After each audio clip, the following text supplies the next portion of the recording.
Acabou de sair a convocação da seleção brasileira para a Copa do Mundo e neste vídeo irei te explicar se Carlo Ancelotti acertou em convocar Neymar Júnior. E nesse vídeo também irei te explicar toda a trajetória de Neymar e da seleção brasileira desde o último ciclo, que foi a Copa do Mundo de 2022. Então, senta aí, pega uma pipoca e bora para o vídeo. Para início de conversa, precisamos voltar para o pós-Copa de 2022, que fomos eliminados para a Croácia e de que faltavam 4 minutos e que o Tite colocou o Fred e todo aquele blá blá blá, a gente já sabe. Mas precisamos entender o que aconteceu naquele pós-jogo. O técnico Tite tinha anunciado em 25 de fevereiro daquele mesmo ano de que não ficaria na seleção, mesmo em caso de título. Ou seja, após esse fatídico jogo, ainda ficamos sem técnico. Neymar volta para a França e ainda assiste seu melhor amigo Lionel Messi e rival de seleção erguer a Copa do Mundo. Com o PSG no resto da temporada, Neymar Júnior teve 8 participações em gols em jogos oficiais, sendo 3 gols e 5 assistências, em 9 jogos. Quase uma média de uma participação em gol por jogo. Até que no dia 19 de fevereiro de 2023, após marcar um gol e dar uma assistência, Neymar sofre uma carga e finca o tornozelo sobre o pé. Resultado, lesão ligamentar no tornozelo e afastado pelo resto da temporada. Já a seleção brasileira, sem conseguir encontrar um técnico para a data FIFA de março, utilizou Ramon Menezes como técnico interino, que em sua convocação para o amistoso contra a sensação da última Copa, a seleção de Marrocos, convocou nomes como Rony, o jovem na época Andrei Santos, Ibañez, Robert Renan e outros. O Brasil acabou sendo derrotado, perdendo por 2-1, com gols de Boufal e Sabiri. Essa partida deixou algo muito claro. Precisávamos de um técnico. O ex-presidente Edinaldo Rodrigues tinha um sonho para ser o novo técnico da seleção. O nome dele era Carlo Ancelotti, que no momento estava empregado no Real Madrid. O ex-presidente comentou que aceitaria esperar o contrato de Carlo Ancelotti se encerrar com o Real Madrid, para oficializá-lo como técnico da seleção. Enquanto isso, a seleção jogaria mais 2 amistosos no mês de junho, com Neymar se recuperando de lesão e ainda sem um técnico. A seleção foi convocada para os amistosos contra Guiné e Senegal, ainda por Ramon Menezes. Dessa vez com nomes como Ayrton Lucas e Rafael Veiga, sem inventar muito. No amistoso que ficou marcado como o jogo contra o racismo, a seleção bateu Guiné por 4-1. 3 dias após este grande dia e bonito gesto da seleção, ela encarava a seleção de Senegal, em um amistoso que o Brasil abriu o placar, mas mesmo assim tomou a virada e acabou perdendo por 4-2, com 2 gols do craque Sadio Mané. Neymar se recuperou de lesão logo no começo da temporada de 23-24, e o PSG, após trocar o técnico Christophe Galtier pelo vencedor com o Barça Luiz Henrique e com Lionel Messi se transferindo para o Inter Miami, Neymar poderia imaginar uma temporada de grandes sonhos. Mas na realidade, não foi bem assim. Mesmo participando de 2 gols no amistoso contra o Jeonbuk da Coreia do Sul, o técnico deixou bem claro de que não contava com o astro no seu projeto e o comunicou diretamente para procurar um novo clube. Então, foi aí que o craque arrumou suas malas e partiu rumo à Arábia para jogar no Al Hilal. Em meio a tudo isso, Edinaldo Rodrigues observou que não poderia ficar muito tempo sem um treinador e foi atrás de, no momento badalado, Fernando Diniz. O treinador aceitou o cargo como interino, pois ainda comandava o que viria a ser o campeão da Libertadores naquele ano, a equipe do Fluminense. Com Diniz anunciado, ele partiu para sua primeira convocação com a camisa da amarelinha. Em sua lista tínhamos nomes de confiança do técnico, como André, Nino, Anthony e também a volta do craque Neymar Júnior para a seleção. O time estava montado para o começo das eliminatórias e ia enfrentar as seleções de Bolívia e do Peru. O primeiro jogo foi um amasso total do Brasil. Com direito a 80% de posse de bola da seleção, foi aplicada uma vitória de 5-1, e também com o nosso camisa 10 marcando 2 gols e batendo o recorde de mais gols com a seleção brasileira, que era apenas de ninguém mais, ninguém menos do que o Rei Pelé. Já o segundo jogo foi mais complicado. Um jogo muito travado e o Brasil, com muitas dificuldades de criação, necessitou de uma bola parada no último lance para ganhar em Lima, da seleção do Peru. Após essas 2 vitórias, Neymar voltaria para a Arábia para dar início à sua carreira no Al Hilal. Participando de 3 gols em 5 jogos, parecia um excelente início de sua carreira no Oriente Médio, fazendo jus à sua convocação para as eliminatórias do mês de outubro, para enfrentar as seleções de Venezuela e Uruguai. No primeiro confronto, a seleção foi a Cuiabá enfrentar a Venezuela, no qual a seleção foi vaiada e acabou empatando o jogo em 1-1, tomando gol do Belo. Não, não é esse Belo. Agora sim, esse, Eduardo Belo, que marcou em um excelente voleio. Com o empate na bagagem, a seleção viajou até o Uruguai para enfrentar a sua seleção. Durante o jogo, a seleção brasileira parecia meio desfigurada. O Neymar ia buscar a bola no volante, o Casemiro estava sempre à frente do camisa 10, e isso já estava ruim. Mas veio a ficar pior. Aos 43 minutos do primeiro tempo, Neymar pegou a bola e partiu para cima de 3 marcadores. E no momento que ele põe o pé no chão, acabou sofrendo a maior lesão de sua carreira. Neymar rompeu o ligamento cruzado anterior e ficaria um ano fora dos gramados. A partida ainda terminou em 2-0 para o Uruguai, com gols de Darwin Núñez e De La Cruz. A seleção sofreu um baque, mas ainda tinha que continuar para a convocação do mês de novembro. Fernando Diniz convocou alguns pilares ofensivos que estavam brilhando na Europa e alguns daqui do Brasil. A seleção então caminhava para enfrentar a Colômbia em Barranquilha e a atual campeã do mundo, a Argentina, no Maracanã. Na partida contra a Colômbia, o Brasil chega a abrir o placar em 4 minutos, com o gol do Martinelli, mas acaba sofrendo a virada no segundo tempo, com gols de Luiz Dias, que foi figura-chave nesse jogo, pois seu pai foi vítima de um sequestro dias antes deste jogo. O Brasil não tinha tempo para perder e nem de sentir a derrota. A gente enfrentaria o nosso maior rival 5 dias depois, no nosso palco principal. Mas a verdade é que nada disso adiantou. No segundo tempo, em um cruzamento, o zagueiro Otamendi subiu mais alto que todos e abriu o placar para os hermanos e garantir a vitória. Após uma sequência de 4 jogos sem vitória, a seleção iniciava o ano de 2024 demitindo o até então técnico interino Fernando Diniz. Após conquistar a Copa do Brasil 2 vezes seguidas com Flamengo e São Paulo, Dorival Júnior foi anunciado como técnico oficial da seleção brasileira. Logo de cara, iria enfrentar nos amistosos do mês de março as seleções da Inglaterra e da Espanha, que meses depois vieram a fazer a final da Euro daquele ano.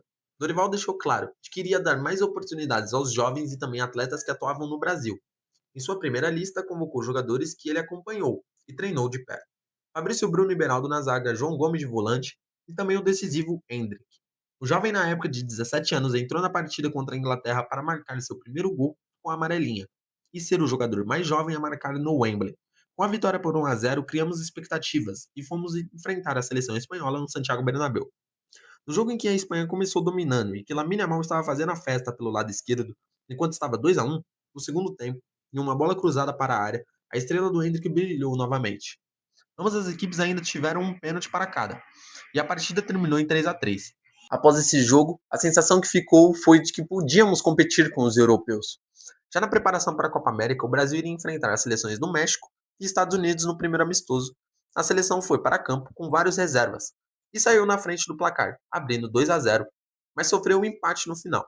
Mas novamente, no último lance do jogo, em uma bola cruzada para a área, Hendrick, de cabeça, marca e dá a vitória para a seleção.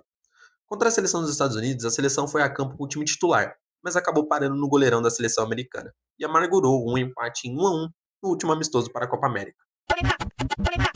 Enquanto Neymar se recuperava de sua lesão no joelho, a seleção iria encarar a Copa América. Em seu grupo caíram as seleções da Colômbia, Paraguai e Costa Rica. Nestes confrontos, a seleção teve dificuldades no primeiro e no terceiro jogo, mas no segundo, com uma atuação de gala do Vinícius Júnior, a seleção ganhou do Paraguai por 4-1 e se classificou para as quartas de final e iria enfrentar a seleção do Uruguai, que estava em boa fase. A verdade é que este jogo foi muito travado e a seleção não conseguiu praticar um bom futebol. Pois bem, o jogo veio a ser decidido nos pênaltis, e com as penalidades desperdiçadas por Éder Militão e Douglas Luiz, o Brasil estava fora da Copa América. Uma coisa muito esquisita que ocorreu neste jogo foi a imagem da seleção fechada no círculo antes dos pênaltis e o Dorival, nosso técnico, fora dessa rodinha. O Brasil voltou a disputar as eliminatórias no mês de setembro, vencendo, mas não convencendo, contra a seleção do Equador por 1-0, e sofrendo uma derrota para o Paraguai por 1-0 em Assunção. Após um ano de sua lesão no joelho, Neymar volta a atuar com a camisa do Al Hilal. Só que o craque é um pouco azarado. No jogo seguinte, Neymar acabou sentindo uma lesão muscular, que naturalmente é normal acontecer após uma lesão que requer muito tempo parado. Mas acabou virando motivo de seu técnico Jorge Jesus ir na imprensa e falar que o craque não possuía condições físicas para atuar em alto nível. Neymar ficou chateado com o comentário, e a relação com o técnico ficou insuportável. Então o Al Hilal decidiu que, apenas com 7 jogos com a camisa do clube, seria melhor rescindir o contrato com camisa 10. Sem mercado na Europa e sem clube, Neymar decidiu que o melhor para sua carreira era ficar próximo da sua família. Então o astro brasileiro decidiu voltar para sua casa, o Santos Futebol Clube, que após subir da segunda divisão, viu no craque uma esperança de se manter na elite do futebol brasileiro. E também Neymar visou com bons olhos a proximidade com a seleção para se preparar para a Copa do Mundo de 2026. Neymar fez bons jogos no seu começo, com a camisa do Peixe, participando de 5 gols em seus primeiros 6 jogos, sendo um deles um gol olímpico. Fez com que a mídia discutisse sobre seu aspecto físico, Mesmo sendo uma incógnita essa parte, e Neymar sempre dando entrevistas pós-jogo falando que estava bem, fez com que Dorival convocasse o craque novamente para enfrentar a Colômbia e a Argentina no Monumental. No jogo contra o Red Bull Bragantino, o camisa 10 marcou, mas no segundo tempo sente um desconforto na coxa e fez com que o ficasse sobre dúvida no confronto da semifinal contra o Corinthians. Pela semifinal, o craque foi escalado no banco, mas nem sequer entrou na derrota por 2-1. Isso gerou uma dúvida na mídia, e dias depois o craque foi cortado da convocação por conta de uma lesão na sua coxa esquerda. No jogo contra a Colômbia, o Brasil passou sufoco. Abriu o placar com um pênalti do Rafinha, mas sofreu o empate e precisou de Vinícius Júnior soltar uma bomba de fora da área no fim para dar a vitória para o Brasil. O Brasil então iria enfrentar os hermanos na casa deles, e estávamos confiantes, após a entrevista do Rafinha falando porrada neles. Mas na verdade quem deu a porrada foram os argentinos. Sem Messi, a seleção da Argentina colocou 5 meio-campistas e venceu a gente por 4-1. Com direito ao olé, embaixadinha do Dibu Martinez e eles provocando do início ao fim, fomos humilhados em rede nacional. Após atuações um pouco abaixo e essa sonora goleada, Edinaldo Rodrigues não teve escolha, a não ser demitido o técnico então, Dorival Júnior do CAR. Opa, desculpa te interromper aqui no meio do vídeo, é que eu preciso passar pra te avisar pra você deixar o like e se inscrever no canal, porque esse conteúdo me deu 2 meses de trabalho. Então, deixa seu like, se inscreve no canal, não custa nada, pra poder também trazer mais conteúdos desse tipo pra você. Então, fica aí com a continuação do vídeo. Com Neymar convivendo com problemas físicos no Santos e a seleção brasileira sem um treinador, Edinaldo Rodrigues decidiu acelerar a papelada para assinar o mais rápido possível com o treinador de seus sonhos, Carlo Ancelotti. Após alguns meses de conversa, no dia 12 de maio, foi oficializado o novo treinador do Brasil, com um objetivo central: ganhar a Copa do Mundo. O técnico multicampeão europeu chegou para assumir uma baita missão.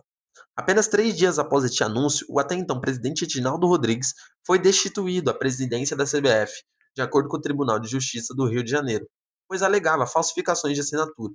Com o apoio de 25 federações, foi anunciado no dia 25 de maio o novo presidente da CBF, Samir Chaudhry, que em uma de suas propostas foi ajeitar o calendário do futebol brasileiro. O Brasil ainda tinha mais 4 jogos para finalizar as eliminatórias. A estreia do treinador veio acontecer no Equador, em um empate em 0-0, uma estreia regular, até por ser um confronto considerado chato e fora de casa. Já o segundo jogo veio acontecer em São Paulo. Com mosaico para o Mister, a seleção bateu o Paraguai por 1-0 com gol de Vinícius Júnior.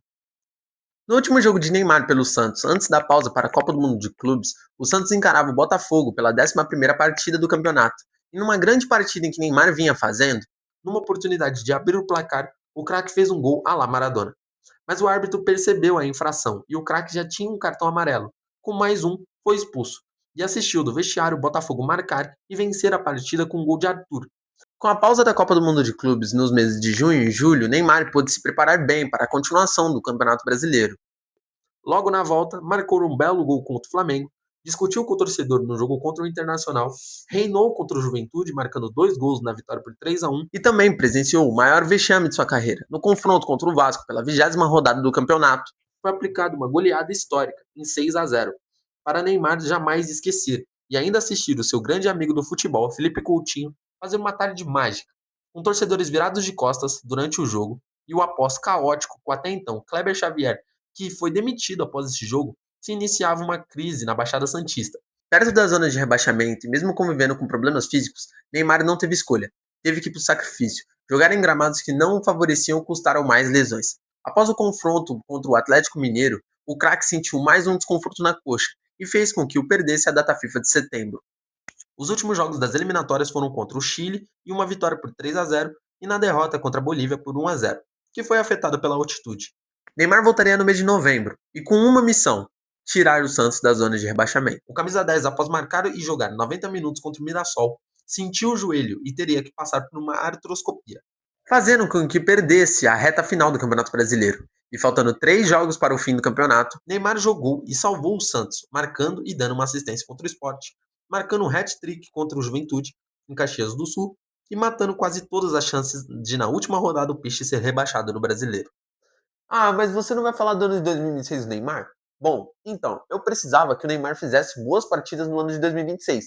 E até o momento que está sendo gravado este vídeo, o Neymar fez apenas 2 boas partidas, que foi contra o Vasco na vitória por 2-1, no qual ele marca 2 gols, e agora contra o Recoleta na última terça-feira. Então, esportivamente falando, no ano de 2026, o Neymar tem sido muito abaixo do seu normal e do seu habitual. Mas a gente também, eu não posso esquecer de mencionar todos os acontecimentos que ele teve extra-campo. Discutir com o torcedor, discutir com a DM de página da internet e também, o último caso mais recente, a briga com o Robinho Júnior. Todos esses acontecimentos, querendo ou não, afetam a imagem do Neymar com a seleção brasileira. Mas acredito que todos esses acontecimentos com o Neymar fora de campo afetam apenas a imagem dele. Mas como jogador, acho que isso não afeta muito, não. Clicou no vídeo foi exatamente por este tema. Ancelotti acertou em convocar o Neymar? Bom, particularmente eu acho que sim. Até porque o Neymar pode estar devendo nesses últimos meses. Mas não dá para abrir mão do cara que mais entregou esportivamente com a camisa 10 da seleção brasileira durante esses 10 anos. E também temos que lembrar que ele é o maior artilheiro da nossa seleção. Não podemos abrir mão de um talento puro e nato. E com o Neymar, a gente pode sonhar ainda mais de colocar uma sexta estrela no nosso peito. Muito obrigado a todos vocês que assistiram o vídeo até o final. Espero que tenham gostado. Garanto para vocês que deu muito trabalho, tá bom? Mas um grande abraço. Vamos apoiar a seleção e falou!